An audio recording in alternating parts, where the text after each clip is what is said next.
inesperado terremoto devasta a Japón. Más de 18.000 personas perdieron la vida o están desaparecidas. 100.000 personas quedaron sin hogar. El sismo es varias veces más poderoso de lo esperado por los sismólogos del gobierno. No entendemos la causa. Algo salió terriblemente mal. Para mí, la falla es nuestra. En Norteamérica, la sincronía no podría ser peor. La costa oeste fue arrasada hace mucho por otro megaterremoto. La evidencia es visible aquí.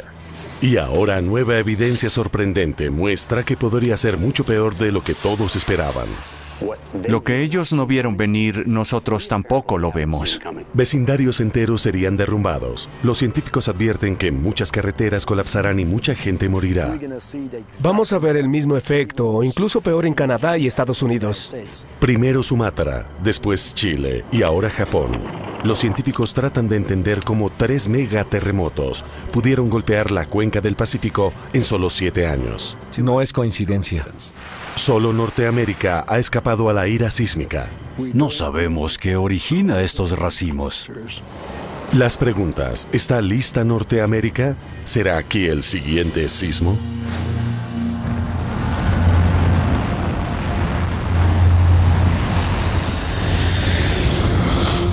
Megaterremotos. ¿Seremos los siguientes? Japón, una de las mayores economías del planeta y uno de los países más densamente poblados del mundo. Japón es un lugar obsesionado por la seguridad, lleno de fallas sísmicas y volcanes. No hay lugar en el globo más preparado para los terremotos. Después del perjudicial terremoto a mediados de los 90 en Kobe, Japón invirtió una cantidad de dinero en sofisticadas redes de monitoreo e investigación. Es el país más preparado. Tiene ciertos códigos de construcción y muchos instrumentos de medición. Todos sienten envidia de Japón. 11 de marzo de 2011. Faltan unos minutos para las 3 de la tarde. Años de planificación de emergencia serán puestos a prueba.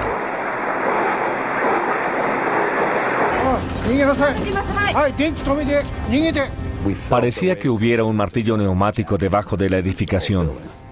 El científico de terremotos Chris Goldfinger se encuentra en Japón en una reunión de sismólogos de todo el mundo. De inmediato supimos de qué se trataba y salimos corriendo. Nos quedamos afuera durante los 5 minutos que duró el terremoto. Fue una eternidad. Cuando el temblor se detuvo, habían pasado 5 minutos.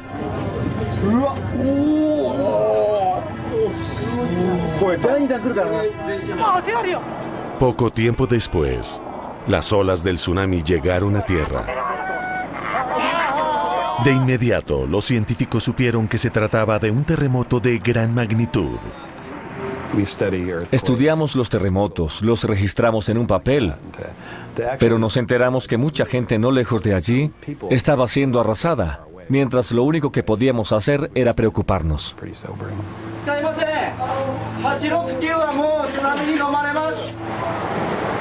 Gigantescas olas destruyeron todo a su paso. Cuando el agua se retira, miles de edificios y viviendas colapsan. Más de 18.000 personas mueren o desaparecen.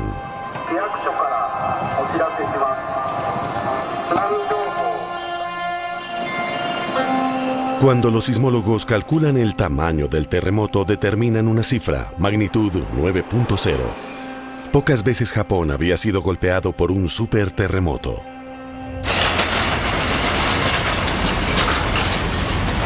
Es más poderoso de lo esperado por los sismólogos en esta área. Es el mayor terremoto jamás registrado en Japón y el cuarto registrado en el planeta desde 1900. Fue más grande que cualquier cosa que se pudiera presentar en la fosa de Japón. De acuerdo con nuestra teoría geofísica, era imposible que un terremoto de esa magnitud se presentara en ese lugar. Creíamos que esto no podía suceder. El terremoto dejó a la ciencia sísmica en una situación de crisis. 5 minutos de sacudidas destrozaron las presunciones más básicas de dónde ocurren los grandes terremotos. Con muy pocas excepciones, la comunidad científica de la Tierra fue abofeteada y humillada por este terremoto. Los megaterremotos solo ocurren en pocos lugares de la Tierra. El norte de Japón es el nuevo miembro del club. Y lo que acaba de ocurrir en Japón se presentó hace mucho tiempo en los 1.200 kilómetros de línea costera que van desde Vancouver hasta el norte de California. De hecho, hasta el desastre del 11 de marzo, era la costa oeste de Norteamérica, no Japón, a quien se le atribuían las posibilidades del próximo megaterremoto. Conocida como la zona de subducción de Cascadia, es uno de los lugares más peligrosos del mundo. La placa Juan de Fuca se mueve bajo la placa de Norteamérica y esta última se mantiene arriba, mientras la de Juan de Fuca acumula tensión a lo largo de esa frontera. Cuando las placas se liberan, se producen enormes sismos, temblores severos y otros megaterremotos en la cuenca del Pacífico. Algo muy destacado en este terremoto es que golpeó no solo una, sino 5 ciudades. Son 5 urbes grandes y relativamente recientes, modernas comunidades con enormes agrupaciones de rascacielos que nunca fueron probadas en el mundo real. Los megaterremotos son poco frecuentes y el reconocimiento de la falla de Cascadia como una zona de subducción muy activa es relativamente nueva. Solo se llevó a cabo hace 25 años. Es un problema enorme en ciudades como Vancouver, Victoria y Portland. Ciudades con enormes vecindarios de ladrillo y concreto que no fueron construidas teniendo en cuenta los grandes terremotos. Los japoneses son considerados como los más preparados para este tipo de eventos y fueron arrasados. Por eso cuando me preguntan si pienso que estamos preparados, respondo que no. Y no creo que lo estemos. Tenemos mucho trabajo por hacer. Y el tiempo se agota. Desde 2004 se han producido 3 de estos megaterremotos en la cuenca del Pacífico. Algunos científicos creen que los desastres pueden estar vinculados. El único lugar en la cuenca del Pacífico que no se ha visto afectado es América del Norte. Está claro que se presenta una serie significativa de grandes terremotos, casi uno al año desde 2004. Durante 40 años antes de esto, no se habían presentado terremotos de magnitud 9. La verdad produce temor. Lo que sucedió hoy causaría un gran daño en el noroeste. La pregunta es cuándo, no si sucederá. Y ya ha ocurrido aquí antes. Muy bien. Ninguna persona viva ha experimentado un megaterremoto en el noroeste del Pacífico. Pero evidencias de que este lugar se ha visto afectado por acontecimientos de este tamaño se pueden encontrar a lo largo de la costa. Podemos seguir estas raíces hacia arriba. Y esta es la base del tronco. Esta es la península Olympic, ubicada al sur de la isla de Vancouver. El geólogo Brian Atwater viene a este lugar desde 1980, cuando notó algo extraño en el bosque que hay más allá del pantano. Es una agrupación de cedro rojo occidental. Árboles muertos sobresalen de un pantano. Hoy, Atwater está acompañado de un grupo de expertos en desastres. Quiere enseñarles una evidencia irrefutable de que la zona fue afectada por un megaterremoto. Se puede decir que estos murieron entre 1680 y 1720.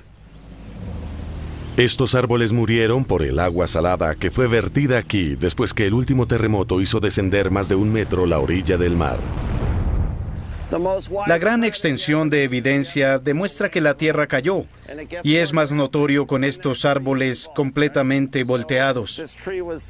Estos árboles vivían aquí y el suelo del bosque es este material negro que se ve aquí. Los científicos han señalado que la fecha del terremoto de Cascadia frente a las costas de América del Norte fue el 26 de enero de 1700. Los bosques fantasmas como este juegan un papel muy importante.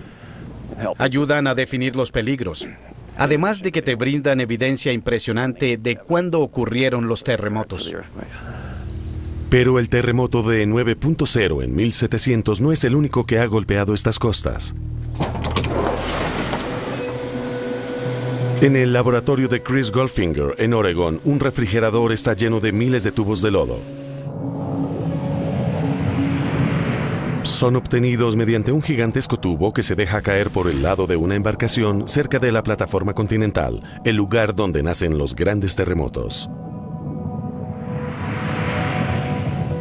Este es el terremoto de 1700. Goldfinger cree que las capas de lodo solo se pudieron formar cuando se produjo un deslizamiento de aguas submarinas en el momento que el mar se sacudió violentamente durante unos minutos. Todo el margen continental se sacudió con una fuerza de entre 3 y 4 GS. Es difícil imaginar la cantidad de energía liberada para hacer colapsar todo. El sedimento fluyó por toda la ladera. Increíblemente, los núcleos revelan 19 megaterremotos en la falla de Cascadia en Norteamérica, todos similares en tamaño al de la catástrofe japonesa. En promedio se presentan cada 300 años. El último fue justamente hace más de 300 años. Si hoy se presentara un terremoto, no me sorprendería en absoluto. Con el potencial de un gran terremoto a lo largo del noroeste del Pacífico y desastres sísmicos a lo largo de la cuenca del Pacífico, los equipos de investigación han llegado a Japón para resolver el misterio del inesperado terremoto. Quieren averiguar por qué el daño es peor de lo que todos esperaban. Veremos el mismo efecto, o incluso peor, en Canadá y Estados Unidos.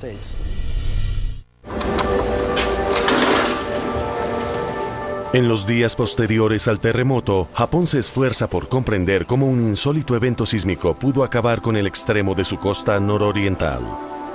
El país no estaba preparado para este desastre. Miles de personas murieron y un reactor nuclear se halla en estado crítico. Dios, esto es increíble. Una docena de ingenieros y científicos de los Estados Unidos y Canadá se apresuran a llegar, ignorando los riesgos. Todo desapareció.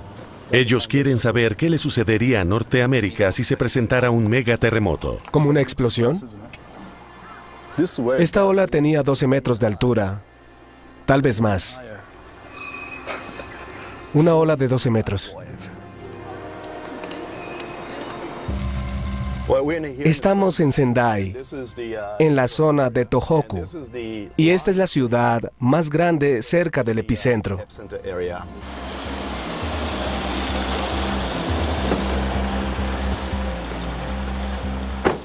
Kit Miyamoto es un ingeniero japonés que ahora trabaja en California. La comprensión de cómo el terremoto dañó las estructuras en Japón le ayudará a diseñar edificios que resistan los terremotos de gran magnitud que ya han atacado a Norteamérica. Es terrible.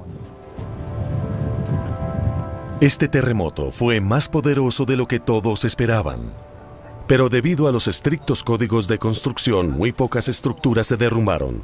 Las que cayeron eran las más antiguas, construidas antes de que la nueva normativa se pusiera en marcha. En general, se construyeron antes de 1980.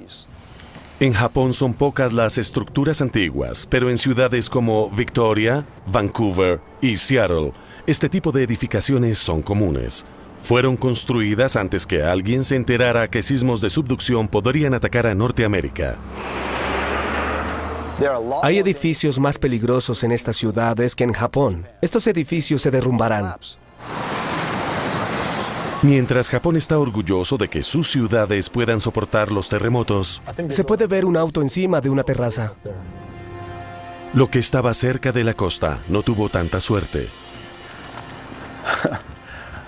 Este es un edificio de acero de 3 pisos y se puede ver la altura que alcanzó el agua. Hay un auto encima del techo. Obviamente el agua del tsunami alcanzó mayor altura que el edificio. Las casas de madera quedaron destrozadas. Las fábricas se derrumbaron.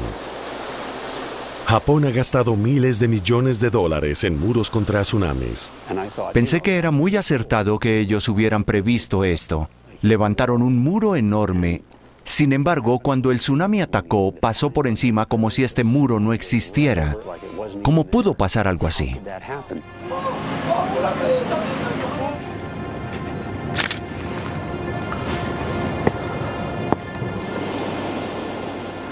Hay un malecón que tiene 6 metros de altura. Como se puede ver, no hay daños al lado de la playa. La ola pasó por encima y sin duda superó la altura para la cual estaba diseñado. Hasta 2011, el mayor terremoto registrado aquí tuvo una magnitud de 8.2. Solo produjo un tsunami pequeño. Los ingenieros construyeron con base en eso. Definimos que esa magnitud lo convierte en el mayor terremoto en esta área. Pero esa es nuestra definición. Eso no significa que la madre naturaleza deba ceñirse a nuestra definición. Los ingenieros tenemos que pensar en qué sucederá si nos equivocamos. Obviamente todos perdemos. Toda la comunidad pierde. Esta vez perdimos casi 25,000 personas.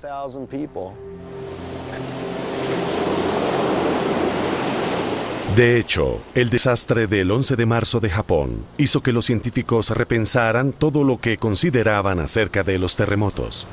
Por ejemplo, el tamaño y el diseño de los muros contra tsunamis en Japón se basan en lo que se asumió desde hace mucho tiempo, que los terremotos de magnitud 9.0 eran imposibles en esta área. Increíble. Esa falsa suposición se basó en un estudio realizado en la década de 1980. Esta era la principal herramienta usada por los científicos para averiguar dónde era posible que se presentara un megaterremoto. El informe menciona que estos siempre se presentan donde la corteza es más joven, áreas como la costa oeste de Norteamérica. A cientos de kilómetros del estado de Washington, nuevo suelo marino se forma todos los días. Como una cinta transportadora avanza lentamente hacia la costa oeste. El viaje tarda solo 12 millones de años. Su edad lo convierte en territorio propicio para los megaterremotos. Pero el fondo del mar en Japón no podría ser más diferente. La corteza subducida en Japón tiene casi 130 millones de años. Durante ese tiempo, la cresta ya atravesó todo Japón. Debido a que el lecho marino frente al norte de Japón es muy antiguo, los científicos asumieron que no era posible que se presentaran grandes terremotos. Pero el sismo del 11 de marzo rompió las reglas y desafió la lógica, obligando a los científicos a cuestionar sus presunciones acerca de las condiciones para que se presente un megaterremoto en Norteamérica. Creo que la gente espera respuestas de la comunidad científica. Quieren saber qué es lo que sucederá, para qué debemos prepararnos. La verdad acerca de los terremotos es que no sabemos mucho. Creo que hemos retrocedido unos pasos. Mientras los investigadores examinan la teoría de 1980 acerca de dónde se presentan los megaterremotos, detectan un problema. El informe que se usó durante muchos años se basó únicamente en un puñado de terremotos ocurridos en el último siglo. Pero las muestras de lodo en el laboratorio de Chris Goldfinger muestran que los megaterremotos son muy extraños y ocurren cada cientos de años.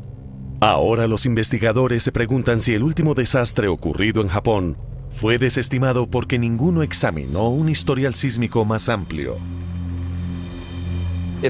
Inicialmente parece un terremoto aislado, pero en geología, cuando algo se presenta al menos una vez, es porque ha sucedido miles de veces, pero no se tenía conocimiento. Para probar que la teoría de la década de 1980 es errónea y que este desastre no es aislado, los investigadores deben hallar pruebas sólidas de un antiguo megaterremoto en Japón. Este desastre es un fuerte llamado de atención. Frente a la costa oeste de Norteamérica hay una bomba de tiempo. La pregunta es, ¿cuándo explotará? ¿Y qué tan destructiva será? Parece una carrera. Estuvimos frente a ella todo el tiempo, pero no lo sabíamos. Y ahora la pendiente es más pronunciada.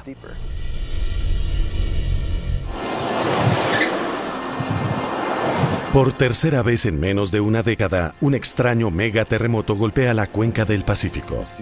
¿Ves esa área?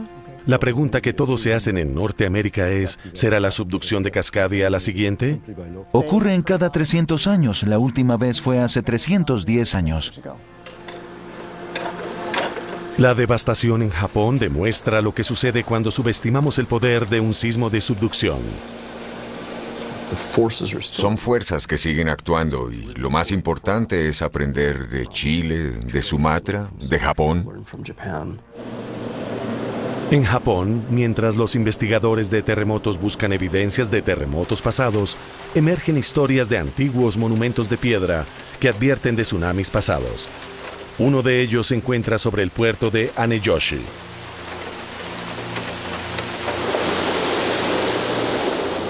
Este es uno de los puntos más cercanos al epicentro del terremoto.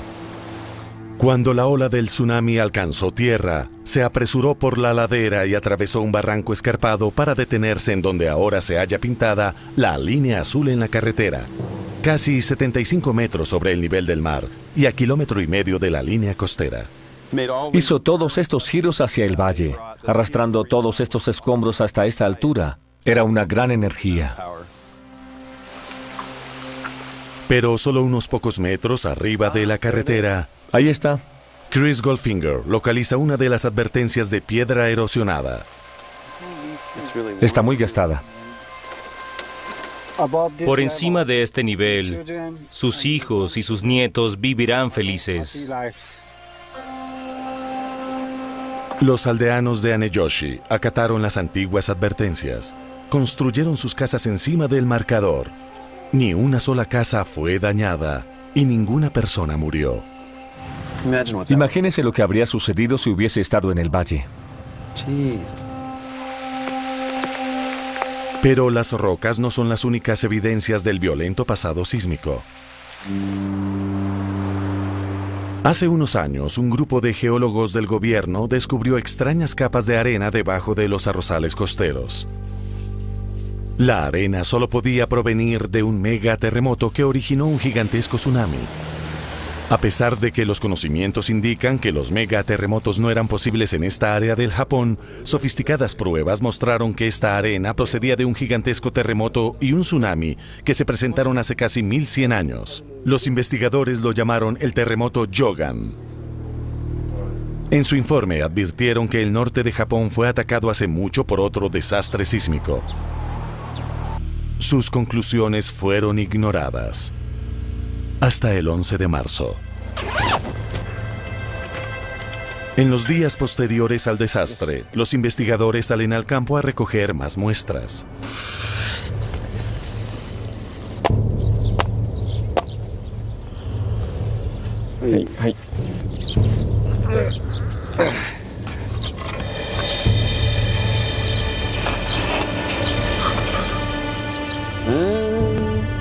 Esta capa es del Yogan. Descubren que el terremoto Yogan, ocurrido hace 1100 años, y el del 11 de marzo son casi idénticos, al menos en esta área. Es la prueba definitiva de que la vieja teoría de 1980, que consideraba imposibles los grandes terremotos aquí, está completamente equivocada. Evidencias de un pasado violento en Japón siempre han estado ahí. Solo faltaba que otros científicos examinaran más atrás en el tiempo. Si se hubieran atendido las advertencias, se hubiese podido reducir drásticamente el alcance de la catástrofe del 11 de marzo, que dejó más de 18,000 personas muertas o desaparecidas y destruyó un reactor nuclear. Es una cuestión de tiempo, de mala sincronización para los japoneses. Fácilmente pudo ser de otra manera y también para nosotros, teniendo en cuenta las plantas nucleares de Humboldt y Trojan en Portland. Nosotros también pudimos ser los infortunados. Eureka, California, se halla en el extremo sur de la zona de subducción de Cascadia. Aquí se encontraba el reactor nuclear de Humboldt. Era un poco más antiguo que el reactor de Fukushima en Japón. Cuando fue construido, los ingenieros no tenían idea de que esta fuera una zona de megaterremotos.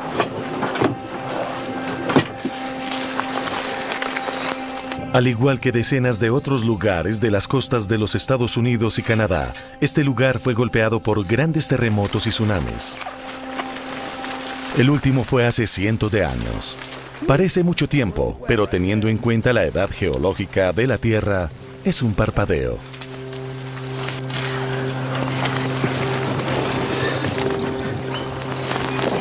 Bien. Ahí se hundió el suelo. A finales de 1970 la planta fue clausurada. Unos años más tarde fue identificada la falla de Cascadia y reconocida como una zona de subducción muy activa y peligrosa. Y como el reactor de Fukushima en Japón, esta antigua planta nuclear no pudo estar en una peor zona. La planta nuclear de Humboldt estaba ubicada en la boca de la bahía de Humboldt y se puede ver cómo el color rojo indica que se hallaba en una zona de alto peligro de tsunami. Si el reactor no hubiera sido cerrado, Norteamérica podría estar enfrentando la misma pesadilla nuclear que Japón. Fue como esquivar una bala. Sería bueno decir que fue prevención, pero prefiero pensar que fue suerte el que las plantas nucleares no estuvieran funcionando. Pero la suerte de Cascadia acabará algún día. Su próximo megaterremoto ya está atrasado y una oleada de gigantescos terremotos en la cuenca del Pacífico hace que muchas personas en Norteamérica se pregunten si esta área será la siguiente. En Japón, un megaterremoto y un monstruoso tsunami mataron miles de personas. Cientos de kilómetros de costa desaparecieron. Al otro lado del Pacífico, en Canadá y los Estados Unidos, los científicos investigan un tesoro de datos sísmicos, producidos por uno de los terremotos más grandes y mejor documentados de la historia. El desastre de Japón es un llamado de atención. La zona de subducción se extiende desde la isla de Vancouver hasta el norte de California y espera su propio megaterremoto. No estamos cerca de estar preparados. No somos previsivos como Japón y el terremoto será igual. Desde 2004, la cuenca del Pacífico ha sido golpeada por 3 inusuales megaterremotos. En un terremoto hay que correr. Debido a la cercanía entre ellos, los científicos se preguntan si de alguna manera están conectados. Tenía 9.0. En 2005, otros sismos producidos entre 1952 y 1964 llamaron la atención del Dr. Charles Buffet. Uno de esos terremotos destruyó Anchorage, en Alaska. Eran extraños porque se supone que estos grandes terremotos son inusuales. Se presentaron 9 desde 1901, 3 de ellos en un periodo de 12 años. El Dr. Buffet se preguntó si los megaterremotos podían presentarse en racimos. Cuando se produjo el terremoto de Sumatra en 2004, predijo que habría más. Y tenía razón. En menos de 7 años hubo 3 grandes terremotos, 2 de 9 grados y uno de 8.8. La pregunta es, ¿cuánto tiempo durará esto? Fue sorprendente que se hubieran presentado los terremotos de Sumatra, Chile y Tohoku. No fue coincidencia. Así que me preocupa que en algún lugar se presente el siguiente. Y ese lugar puede ser aquí. Los científicos dicen que la falla de Cascadia frente a la costa oeste podría moverse en cualquier momento. Ya sucedió hace mucho tiempo, y Norteamérica es el único lugar de la cuenca del Pacífico que no se ha visto afectado por estos terremotos. Pero ¿qué puede haber detrás de esta serie? Justo aquí. Buffet sugiere que los grandes terremotos podrían transferir la tensión de un extremo de la costa del Pacífico al otro.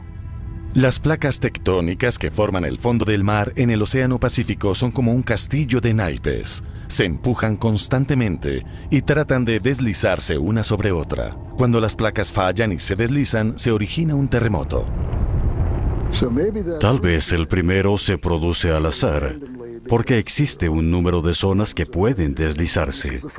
Y cuando una de ellas lo hace, se inicia una especie de mecanismo que impide que otras zonas cercanas tengan la presión suficiente para deslizarse.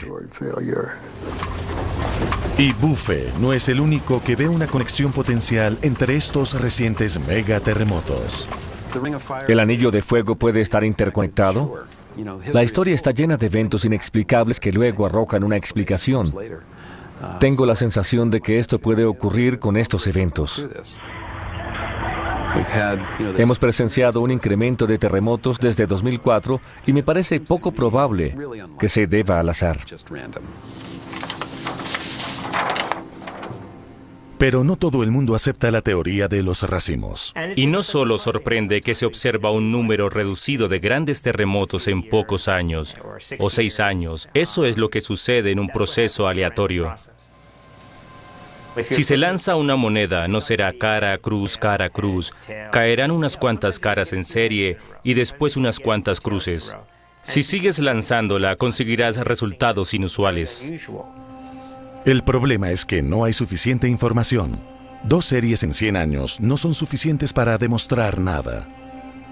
Si recolectamos otros 100 años de datos y la serie es más fuerte de lo que ha sido durante 100 años, más datos pueden cambiar nuestra manera de pensar. El sello distintivo de la ciencia es tener la mente abierta a los nuevos datos.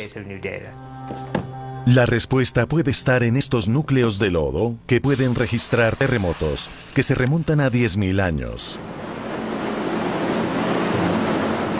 El problema es que solo Cascadia y un puñado de otras zonas de subducción han aportado muestras. De haber tomado un muestreo de la costa de Tohoku, una larga historia de grandes terremotos podría ser descubierta. Tener registros que son muy cortos impide que se planteen muchas preguntas, y si no puedes hacerlas, tampoco tendrás respuestas. Podemos tardar años en probar que los racimos son reales. Para entonces, el terremoto que le falta a Cascadia ya puede haber ocurrido. Pero por ahora, los investigadores tienen las manos llenas con un nuevo descubrimiento que sugiere que la costa oeste debe preocuparse por algo más que un sencillo megaterremoto. Un gran misterio para los científicos de todo el mundo es averiguar rápidamente cómo pudieron ignorar las pistas que advertían de un inminente desastre en Japón. Hay muchos escombros. Más de 18.000 personas perdieron la vida o están desaparecidas. En Norteamérica, los científicos dicen que podría suceder lo mismo o algo peor. En el laboratorio de Chris Goldfinger, los núcleos de lodo son una prueba de los megaterremotos que han devastado la costa desde la isla de Vancouver hasta el norte de California. Como la caja negra de un avión, los núcleos han registrado 19 gigantescos terremotos en un periodo de 10.000 años. Y recientemente, los investigadores notaron algo extraño. Las capas de barro parecen demostrar que puede haber una conexión entre las 2 zonas sísmicas más peligrosas de Norteamérica. Durante años, los sismólogos estadounidenses han centrado gran parte de su atención en la falla de San Andrés, que destruyó San Francisco hace más de 100 años. La falla de San Andrés recorre casi toda California y se espera un gran terremoto en cualquier momento. Entender por qué y cuándo se producen los terremotos ha sido un gran misterio.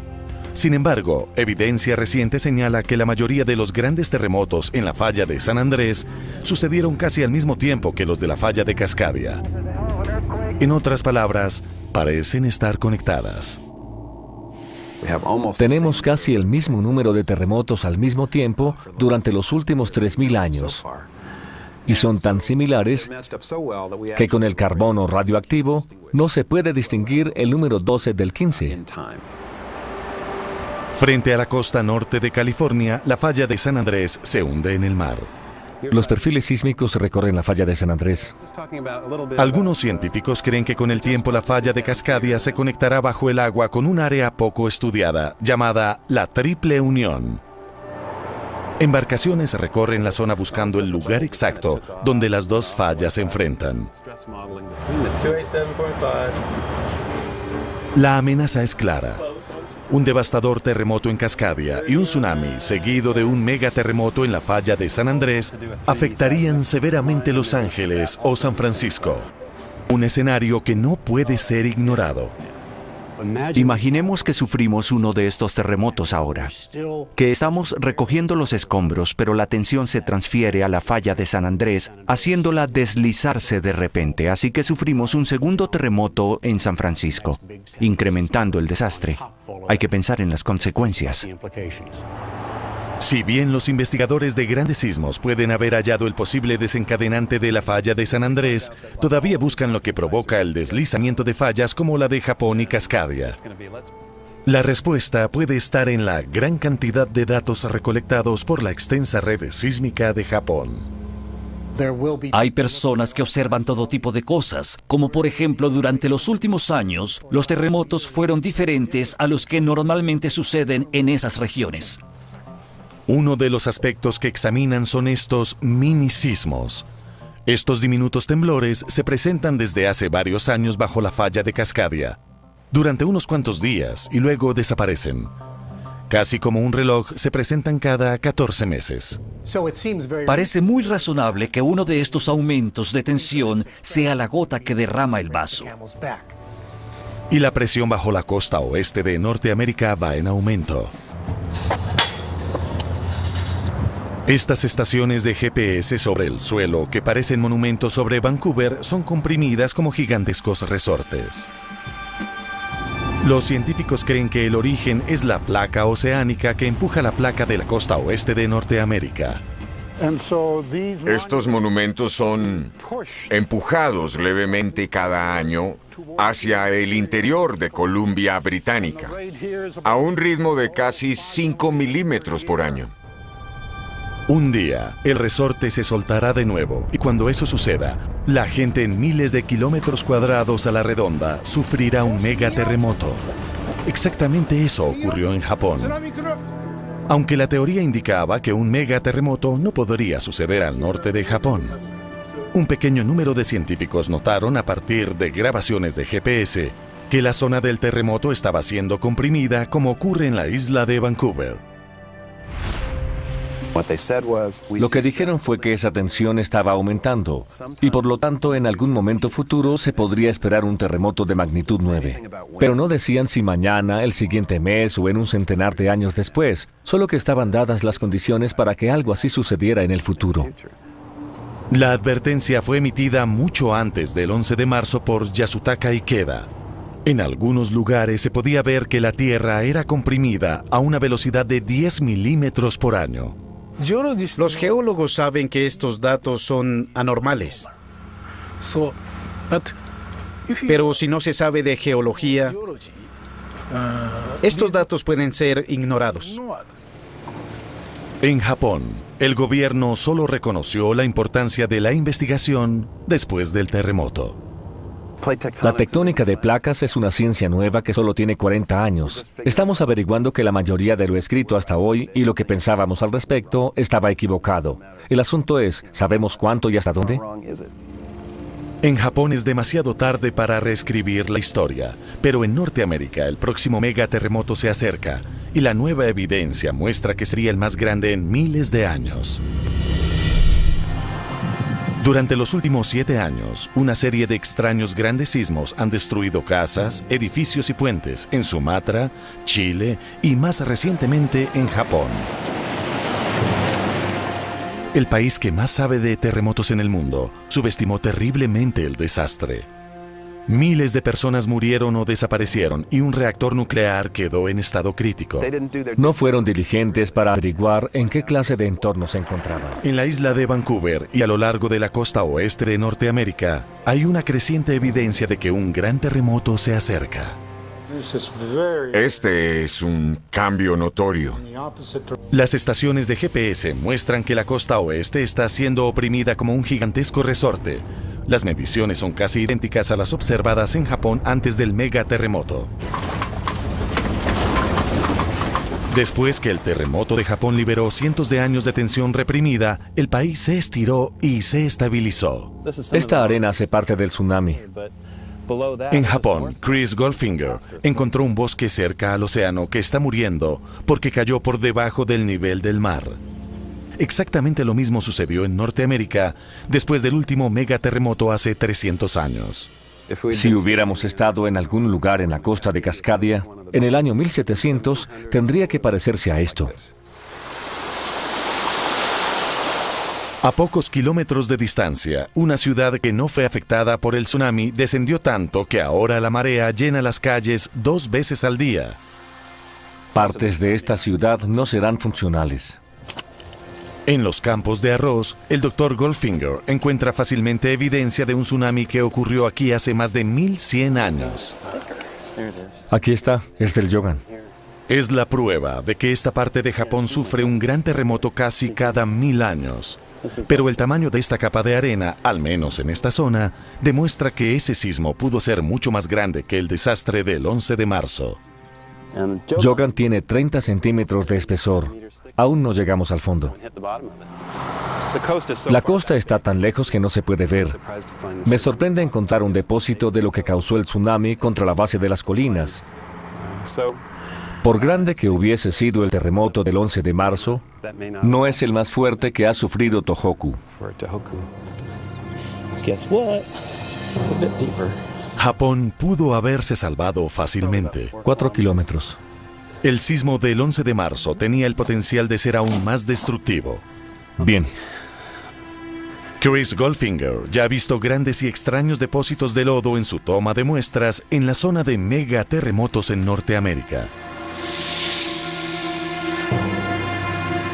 Cada una de estas capas es un terremoto con nombre y fecha.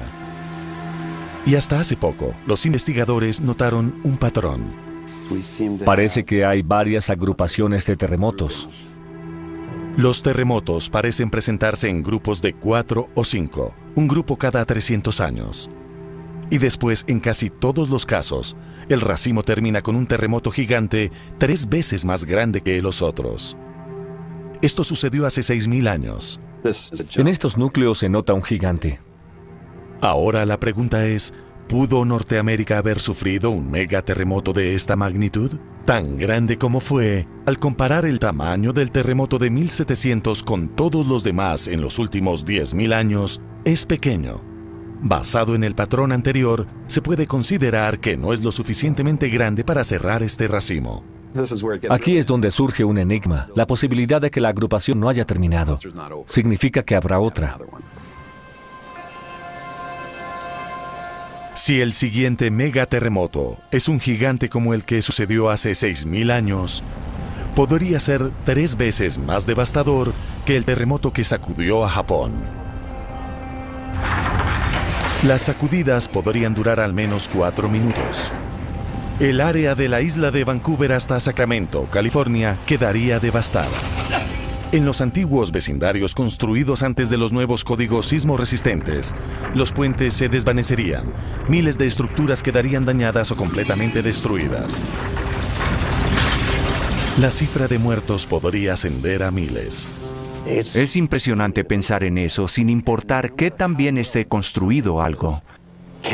¿Cuántas oscilaciones puede soportar antes de derrumbarse? Nadie lo sabe. Estamos obligados a contemplar algo que se consideraba imposible, poco probable. Pero la verdad es que no se había considerado. Mira esto. Ahora los investigadores de grandes terremotos en Norteamérica saben que el error de Japón no se puede repetir. Estaba en las rocas. Subestimar el poder de una zona de subducción costó miles de vidas. Soy ingeniero. Mi responsabilidad es proteger a la sociedad. Y veo que no hice bien mi trabajo. Creo que necesitamos formular una cantidad de interrogantes a nuestros científicos, planificadores, ingenieros. ¿Entendemos de verdad los peligros también como lo creemos? La ciencia es un blanco en movimiento. No siempre se tiene la respuesta correcta. Y a medida que avanza el conocimiento,